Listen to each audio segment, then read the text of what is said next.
We're back up around Mount Buninyong again, so not far from where episode 1 took place and with Shirley. This time we're visiting Andrew and if Claire's home as well.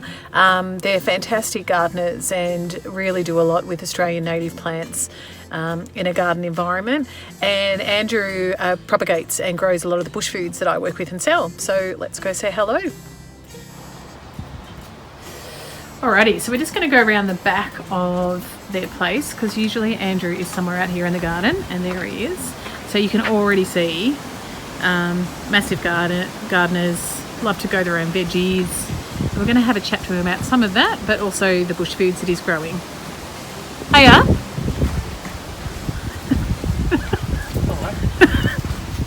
Don't look so startled.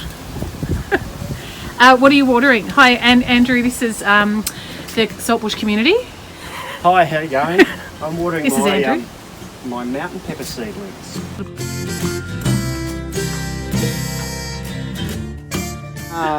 Andrew Aitken, live on 11 acres of bush up at back of Buninyong. We have about an acre of garden. We grow Bushfoods, which we sell to Bridget, give to Bridget to sell. Range of things. Had an interest in Bushfoods ever since I was a teenager walking through the Otway Ranges. And then up in Alice Springs, when I lived there with the Aboriginal people of the area. So yeah, we've continued on, and I like doing the garden because it's relaxing. And do you find that, like at the moment, because things are a little crazy and strange and a bit stressful, I find when I'm cooking, I just sort of forget about things for a while. And is that what you find being out here and getting your hands in the soil?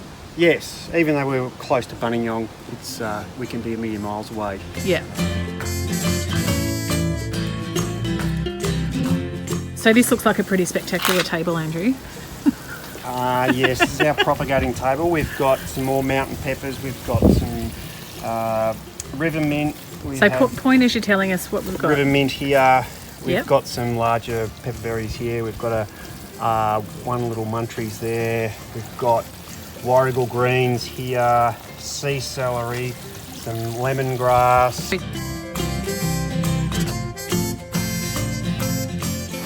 Most of them are local Victorian species that are suited to our weather in Ballarat.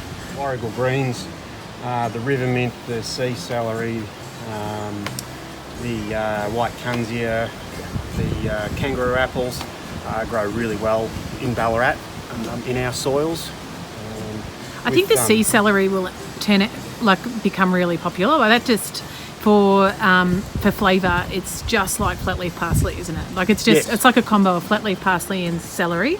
Yeah. So really easy to use. Yeah, and a great herb to have in your herb garden, really. Yeah, and look, it grows well. It's set seed, and you get lots of it every year. So you only have to buy one. Have it for a while. That's what we like. Economic gardening. That's what we all want. Really, it is really. And even warrigal greens. I mean, some of these warrigal greens don't look that good. They don't do well in pots. But after a couple of weeks in the ground, this one here, these looked like that when we put them in the ground a couple of weeks ago. Yeah. Wow. Yeah. So they just fly once they're in the ground. Yeah. Or in a larger pot, good soil and a little bit of water, and they do really well.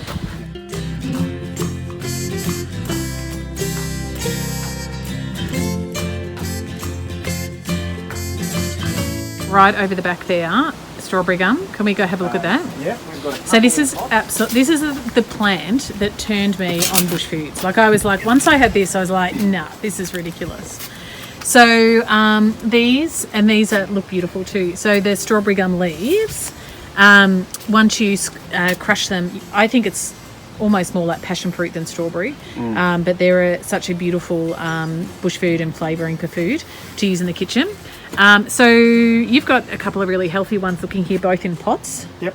So what's your secret?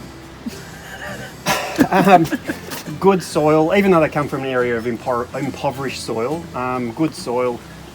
Watching the insects, they get a bit of lerp on it. The ants get on it, so cleaning them off regularly.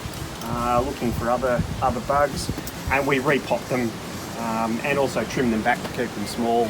And when you say good soil, good quality potting mix. yeah.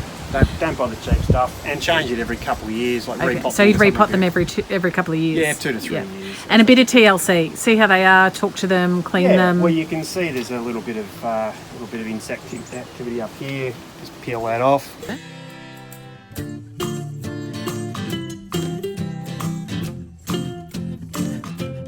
So these are finger limes. And look at this one. Look at all that fruit. And Andrew was just asking if you can freeze them. And yes, you can. Freeze the fruit and use them. How long have these been in the ground for? A bit over 3 years. So this is really their first year of fruiting, which is about what I expected. Yep. We had a couple of fruit on them last year, but they didn't form properly. So about 3 to 4 years before they fruit.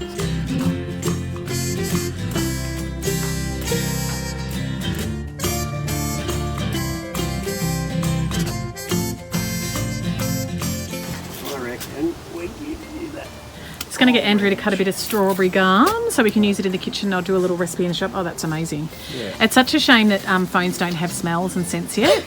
Yeah. I can put a little button on. Yes. Yes. All right, well, thanks for showing us your garden. And we are going to try to somehow get plants to people if they'd like to try a little bit of gardening over the next couple of months. So we'll try and work on that. Yeah. Yeah. All right, fantastic. Cool. Thanks. Thanks for visiting.